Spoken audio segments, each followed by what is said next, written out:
When you come to a restaurant, the first thing that you usually do is take a menu.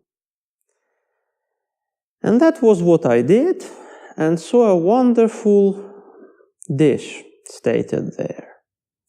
It said ovocny salad. The ones familiar with Ukrainian language will translate it into vegetable salad. And that was something I was really willing to eat. And considering that Ukrainian and Slovak languages are quite similar, I ordered that. The embarrassment came afterwards, when the waitress suddenly brings me fruit salad. I do love fruit salad, but that was not the thing that I wanted to start my dinner with. Is that I misinterpreted the message on the menu. That I substituted Slovakian understanding of what ovoc means to Ukrainian understanding, while ovoc in Ukrainian means vegetable. And this brings us to another important issue in interpretation and in legal interpretation in particular. Each interpretation process requires an important set of limitations. And in this case, the limitation was being driven from the rules of Slovakian language. The meaning of the word that I accidentally did not know. Well, in fact, fruit salad was good, I was satisfied, and now I have a good example to share with you. In dealing with legal interpretation, lawyers consider it to be a very important skill that they apply in their professional life. And there is another issue that is also highly debated. Whether interpretation is a certain instrument that you can use. Like doctors use medical instruments, like builders use their building instruments, like musicians use musical instruments. Or whether legal interpretation is in fact an art that has by itself almost no limitations. There is a wide debate whether we can name a black square painted by a famous artist Kazimierz Malevich an art. Some would say, well, it's not hard to draw that. It's not hard to put that on paper. The others would say, well, if you think about the meaning of that painting, it well may have artistic value. I stick to the point that legal interpretation, as interpretation in itself, is in fact an art. This is something that each lawyer has to work on throughout their whole professional life. This is something you get from experience. This is something which is very hard to study. This is something you in fact do not fully get through your university classes. Legal interpretation is in fact a very complex issue. That's why legal academics, legal practitioners are divided into certain groups on how they apply that. The first group is dealing with legal texts primarily. They do not consider context in the interpretation process. And that group has developed a legal theory of interpretation which has a name of textualism. A very strict adherence to what is written, to what is put on paper, or anything else that delivers us a message. We do face problems with that theory. There are so many people in the world who were simply sentenced to death, simply because the law is not clear enough. I would like to turn to another example here. A famous example from one Oxford professor of philology. He once gave it to his students. A sentence that would read, "A woman without her man is nothing." This sentence is very differently viewed at a first glance by males and by females. But in fact, this sentence is of a type which may have two different meanings, depending on where you put commas in. It well may mean that a woman without her man is nothing. And it well may also mean that a woman says that without her, man is nothing. And these are the issues that lawyers have to solve every single day. In divorce cases, in tax cases, in labor cases, in whatever other cases. And these are the cases where textualist theory is very hard to apply. And these are the cases when lawyers have to turn to other theories. The theories that would permit an interpreter to apply context.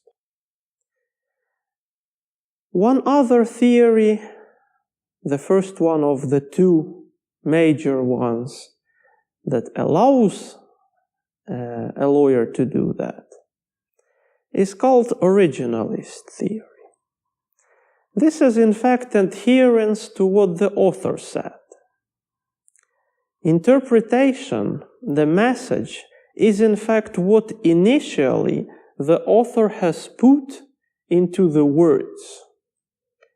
And this is when we, as lawyers, are facing another issue. When dealing with a contract, who is that who we consider an author? Is that the party who concluded the contract? Or is that the lawyer who in fact drafted it? And what do we do if there is a set of lawyers who have been working on it, which is very often the case? Things get even more complicated when we deal with laws, with statutes, with bills. How is it possible to comprehend the original idea of the whole parliament?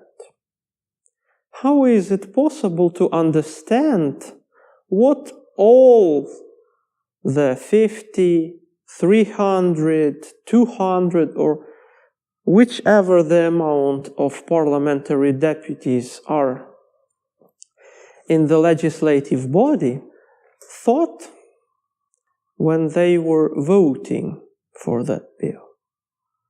And this is when we have to turn to context. This is when we have to turn to principles. This is when we have to consider the reason why they were acting that way.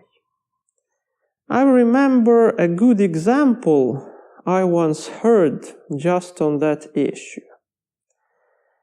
That attributes to Napoleon, who is famous to have compiled his famous civil code, being still in force in many, many places in this world. He was very mad when he saw the first commentary on the civil code.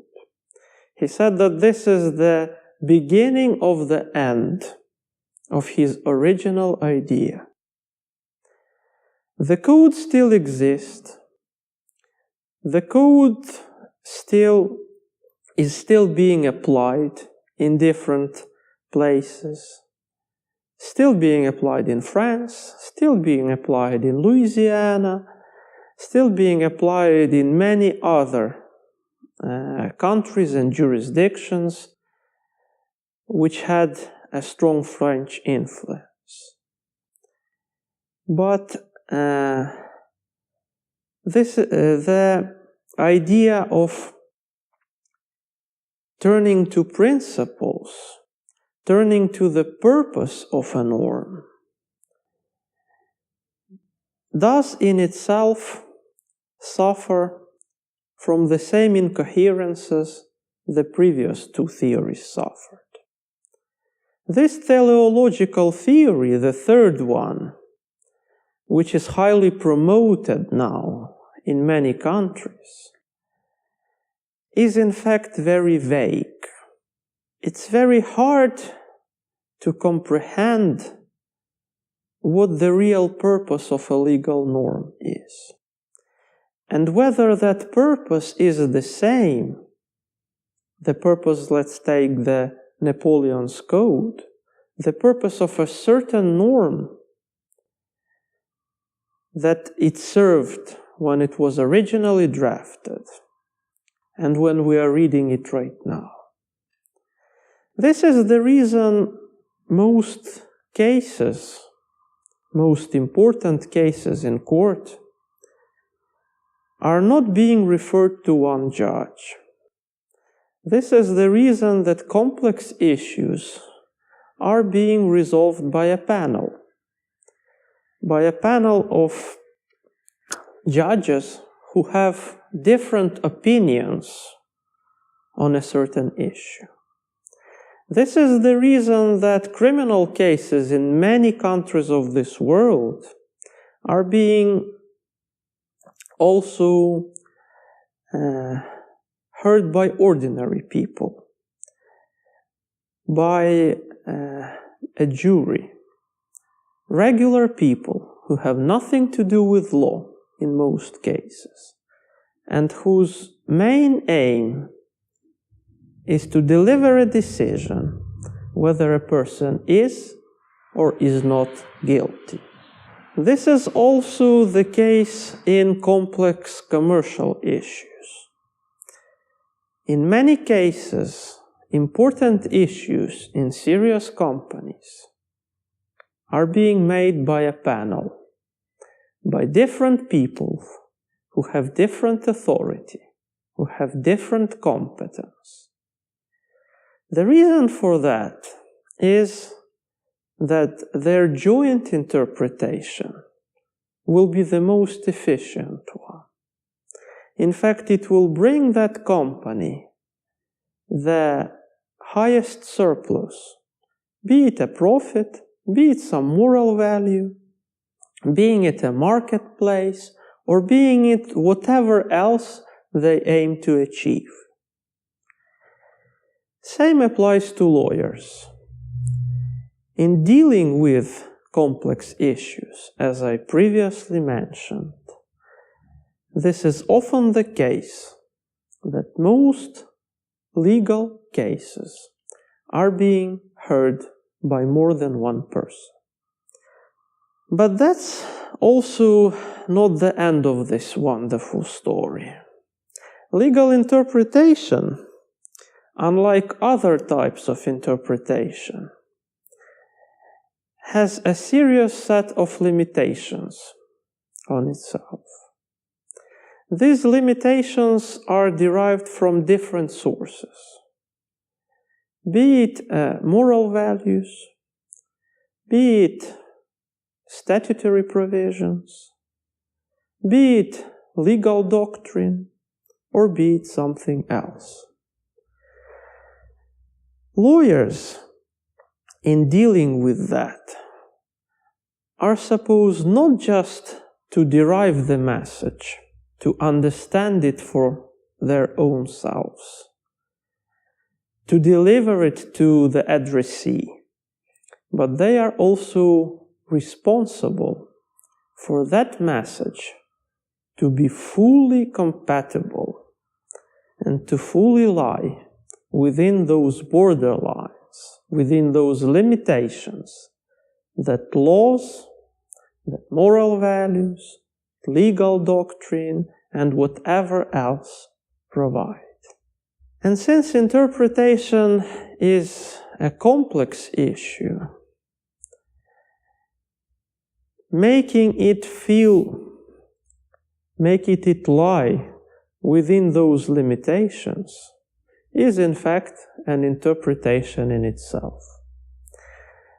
And that circular nature of legal interpretation is in fact what makes it interesting to study, interesting to apply, and very, very interesting to work with.